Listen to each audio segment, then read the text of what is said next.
Hey guys, welcome back. So normally you'll see me on my channel and I will be doing reviews, or I've done reviews on some watches, Carbonox watches, great watches. Still love those watches, even though I do switch. I am a bit of a watch connoisseur and I do switch between a bunch of different watches. But today I'm going to do something different. This is my Canik TP9 Elite subcompact.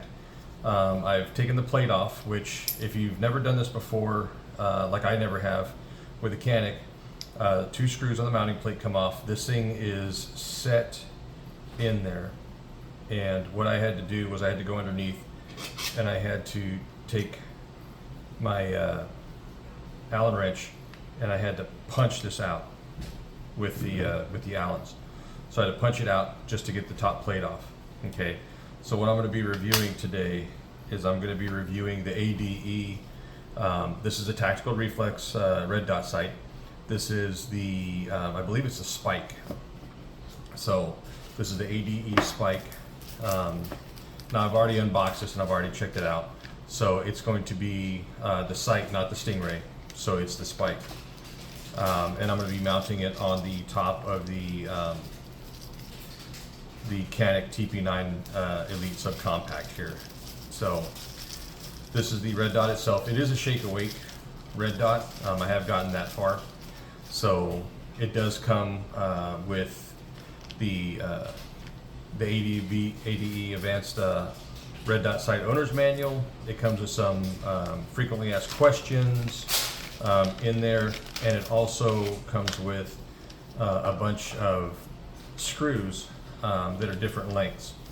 So I've got a 10 millimeter, 7.5 millimeter, 12 millimeter, another 10. So these are all metric length screws, 4 different slides. They all have blue Loctite on them, a little touch of blue Loctite, so I won't have to put any on there today. I do have a lens cleaner, microfiber cloth. Inside the box, it does come with a small flathead screwdriver, and it also comes with a dial that you can use to either turn up or turn down your MOA. So it goes from 1 MOA all the way to I believe it's 7 MOA, and it goes from 3 centimeters to 100 centimeters. So, I'm sorry, 100 meters. So that's what you have in the box with the ADE optic. There is a rubber cover on this. Pull the rubber cover off, and here it is. So it goes all up to 4 MOA. I'm sorry, 4 MOA. Got the big watch battery on the bottom. The cool thing, cool factor about this is that, and the cool factor being Canik. So from the box, the Canik TP9 Elite subcompact. Number 1, it does come with its own holster that is optics ready. Number 2, it comes with a couple of different things. So if you look in the bottom of your Canik box, or in the side, I'm sorry, of your Canik box, you already have a plate. Now it's plastic, mind you. It is plastic, it's not metal, but you do have a plate that this matches up the holes. So you can literally mount this on the plate and then mount the plate on onto the slide itself, and it fits perfectly just like that. It sits in there just fine, and then you can screw your sight right down on there. And another cool factor with Canik is that the Canik, this Elite SC box that I got brand new from the dealer, also comes with screws. So if none of those screws fit, then I can always rely on some of these screws with the lock nuts to go ahead and tighten this down.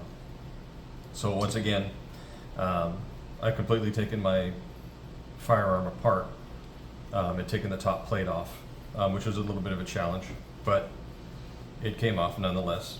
So this is definitely one of those things that you will have to, it fits in here fairly snugly, Is that a word? Snugly?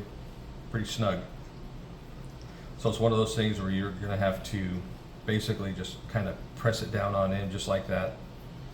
Put your sight on top and then use the screws to screw it down. The screws that came out of the top plate itself are about this size, so it's gonna be pretty easy to match them up. I don't need anything as long as a 12 millimeter, or maybe I do. It's pretty close. So I'm thinking that it's going to be, yeah, it might actually be the 12. So I'm going to go ahead and take a couple of these 12 millimeter screws out of here and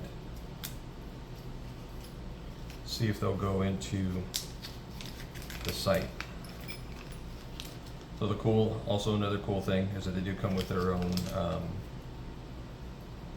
Allen wrenches. So I do have a little kit right here.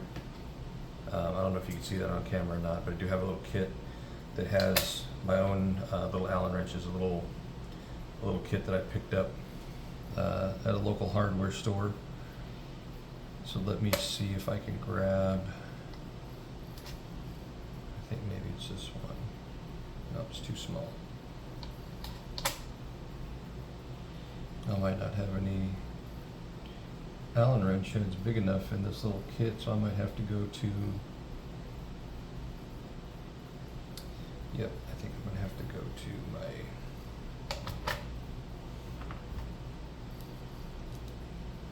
well, what do you know, 3:30 seconds. So let's set that down in there. Now I want to make sure when you put your sight on your Canik, you want to make sure that, is that even going in? Nope, that's not even going in. You want to make sure that none of it comes out the other side. So, oh yeah, no, that's not big enough. Okay, so it's not going to be the 12. This is M3 by 1/2. Let's look at the M4. I got two screw specs, M4 by 0.7, 7.5 millimeter, and one is 10 millimeters. So let's look at the 10 first, and then we'll look at the 7.5. Just need to make sure that these will actually fit. So once again, yep, it's good.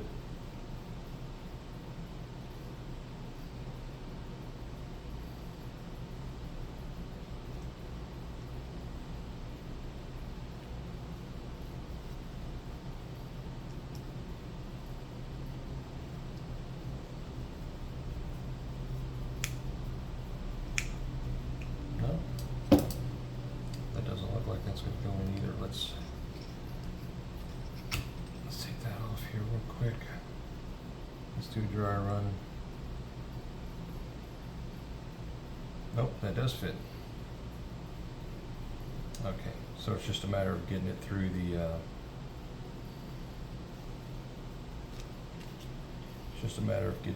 plate.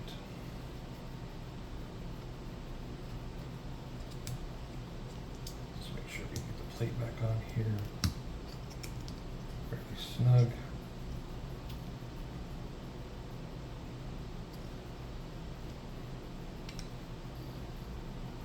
Put the sight on, and we'll see if we can just tighten this thing down.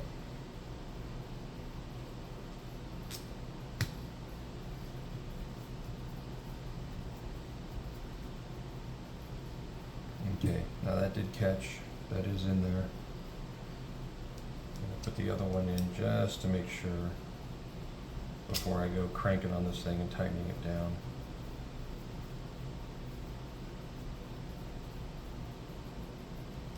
Okay, yep. There it is.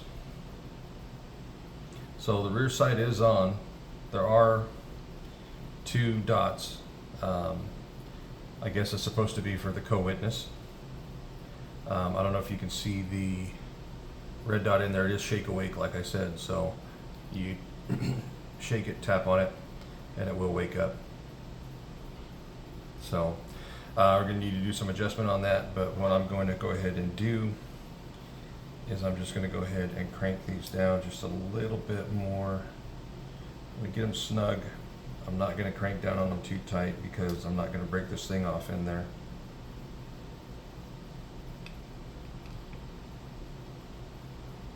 There we go.